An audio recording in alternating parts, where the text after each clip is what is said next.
രാവിലത്തെ തിരക്കുകൾക്കിടയിൽ ഒരു ചായ നിർബന്ധം.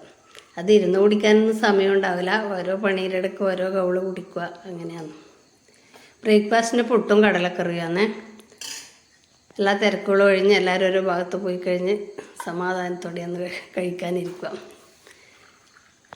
ഇത് നമ്മുടെ ABC ക്യൂബ്സ് ആക്കി വെച്ചിട്ടില്ലേ, അതാണ്. അത് എടുത്തൊരു ഗ്ലാസ് വെള്ളം ഒഴിച്ച് കുടിച്ചു. 11 മണിയൊക്കെ ആയപ്പോൾ ഒരു കഷ്ണം പപ്പായയും കഴിച്ചു. ഭക്ഷണം കഴിക്കാൻ എപ്പോഴും 2 മണിയൊക്കെ ആവും, കുറേ ലേറ്റാവും. ചോറ്, വൻപയർ കറി, ഇടിച്ചക്ക, മീൻ, ഇതൊക്കെയാണ് ഉച്ചക്കത്തെ വിഭവം.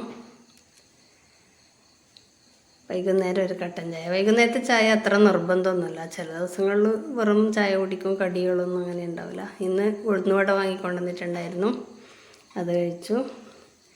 രാത്രിയിൽ ദോശയും ചിക്കൻ കറിയായിരുന്നു, അതും കൂടെ കഴിച്ചു. സബ്സ്ക്രൈബ് ചെയ്യണേ, ലൈക്ക് ചെയ്യാനും കമൻറ്റ് ചെയ്യാനൊന്നും മറക്കല്ലേ. Thank you.